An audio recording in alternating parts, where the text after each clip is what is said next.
Assalamualaikum warahmatullahi wabarakatuh. Saya Nur Anissa Fitriani, salah satu mahasiswi dari Universitas Bina Sarana Informatika Pemuda, ingin menjelaskan mengenai jurnal yang telah saya buat dengan judul Analisis Rasio Likuiditas dan Solvabilitas untuk Menilai Kinerja Keuangan pada PT Bank Rakyat Indonesia Tbk, periode 2019 hingga 2023.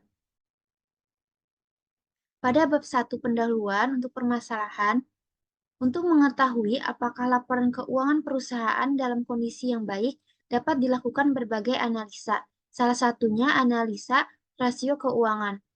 Analisis rasio keuangan membutuhkan laporan keuangan selama setidaknya 2 tahun terakhir dari berjalannya perusahaan menurut Kasmir 2007-104 dalam Oktariansyah 2020. Rasio keuangan merupakan kegiatan membandingkan angka-angka yang ada dalam laporan keuangan dengan cara membagi satu angka dengan angka lainnya. Rasio keuangan digunakan untuk mengevaluasi kondisi laporan keuangan dan kinerja perusahaan. Hasil rasio keuangan ini akan terlihat kondisi kesehatan perusahaan yang bersangkutan juga dapat menilai kemampuan manajemen dalam memberdayakan sumber daya perusahaan secara efektif. Jenis rasio yang sering digunakan dalam menilai kinerja keuangan perusahaan adalah rasio likuiditas, rasio solvabilitas, dan rasio profitabilitas. Dalam penelitian ini, saya mengambil rasio keuangan likuiditas dan rasio solvabilitas. Rumusan masalah. Ada 3 rumusan masalah dalam penelitian yang saya ambil. Yang pertama, ada apakah rasio likuiditas berpengaruh terhadap kinerja keuangan perusahaan. Yang kedua, apakah rasio solvabilitas berpengaruh terhadap kinerja keuangan perusahaan. Yang ketiga, apakah rasio likuiditas dan solvabilitas berpengaruh terhadap kinerja keuangan perusahaan. Tujuan penelitian ini adalah untuk mengetahui pengaruh rasio likuiditas terhadap kinerja keuangan perusahaan. Yang kedua, untuk mengetahui pengaruh rasio solvabilitas terhadap kinerja keuangan perusahaan. Yang ketiga, untuk mengetahui pengaruh rasio likuiditas dan solvabilitas terhadap kinerja perusahaan.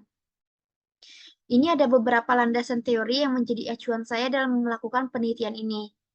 Di sini ada beberapa penelitian terdahulu yang menjadi acuan saya dalam melakukan penelitian.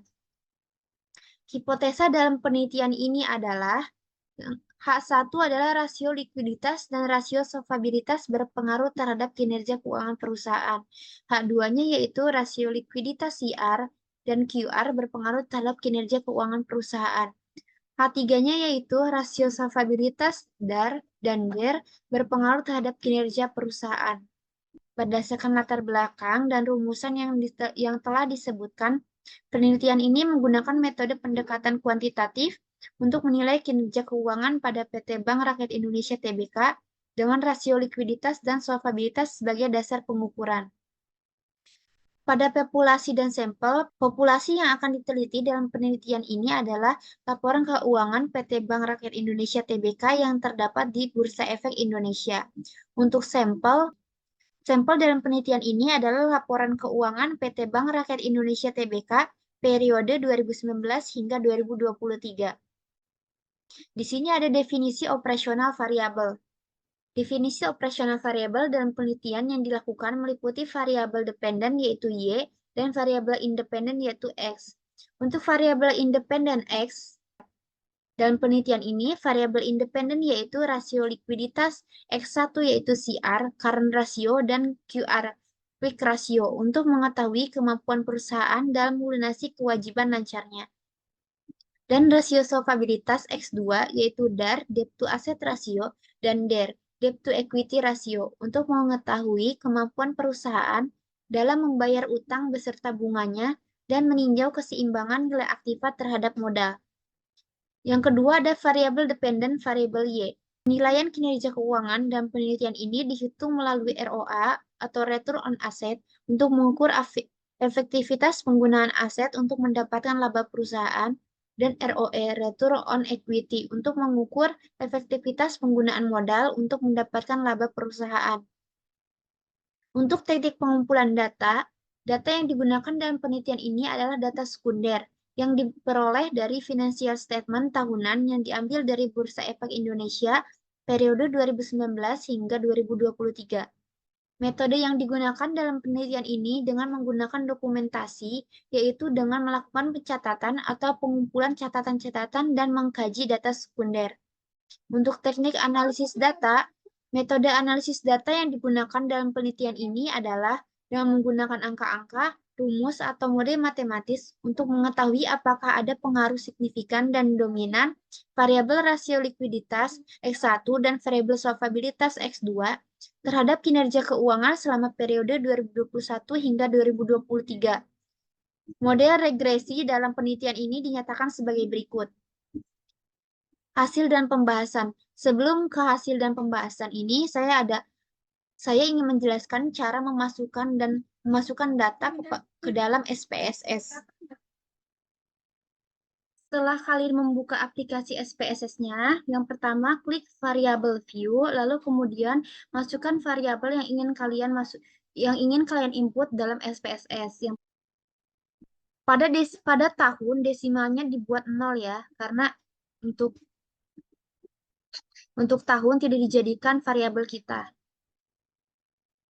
Setelah itu kita pindah ke data view. Baru kalian bisa memasukkan atau mengcopy data yang telah dibuat dan melalui Excel tadi. Setelah kalian memasukkan data yang telah kalian buat di Excel ke dalam SPSS, kemudian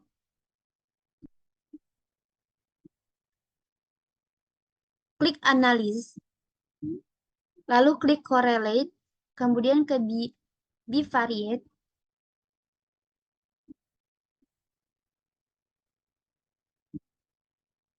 lalu pilih semua variabel, pindahkan ke dalam variabel. Kemudian klik Option,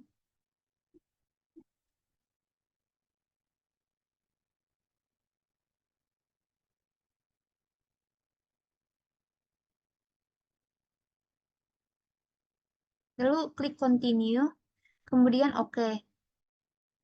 Untuk hasil dan pembahasan, saya ambil dari beberapa tabel yang telah dihitung sebelumnya di SPSS.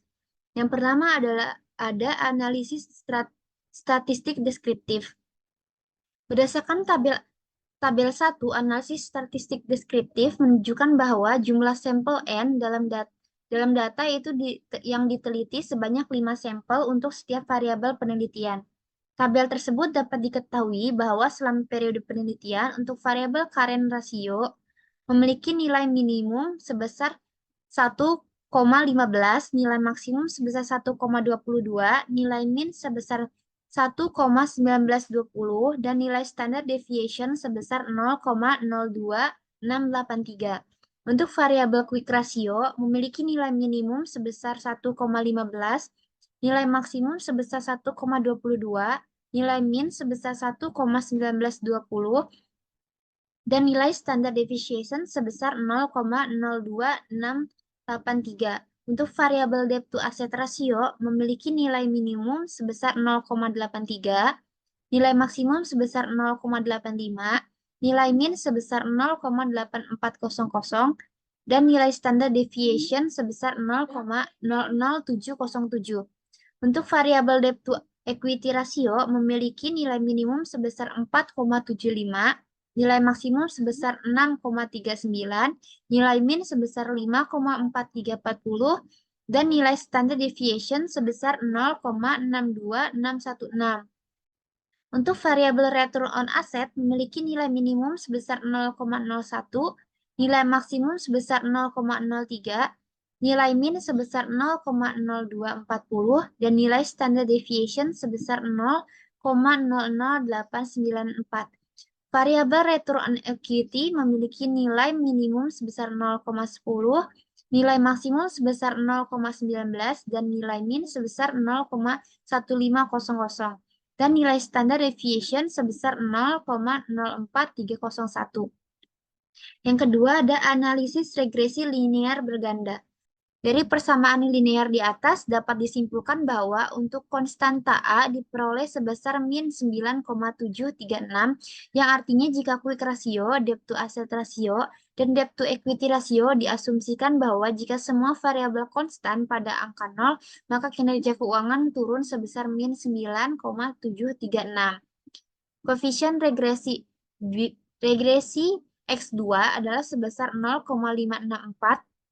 Artinya quick ratio mempunyai arah positif. Hal ini menunjukkan bahwa setiap kenaikan satu satuan quick ratio akan mengakibatkan kenaikan kinerja keuangan sebesar 0,564. Koefisien regresi X3 adalah sebesar 11.867, artinya debt to asset ratio mempunyai arah positif.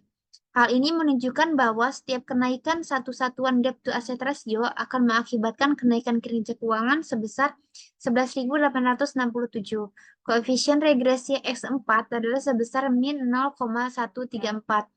Artinya, debt to equity ratio mempunyai arah negatif. Hal ini menunjukkan bahwa setiap kenaikan satu satuan debt to equity ratio akan mengakibatkan penurunan kinerja keuangan sebesar min 0,134.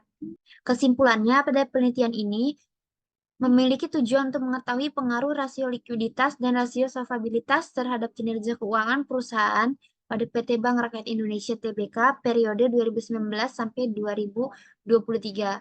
Berdasarkan hasil penelitian yang telah dilakukan, maka dapat diambil kesimpulan bahwa current rasio atau CR atau quick ratio atau QR, debt to asset ratio atau DAR, dan debt to equity ratio atau DER tidak berpengaruh terhadap kinerja keuangan yang dinilai dari return on asset atau ROA dan return on equity atau ROE.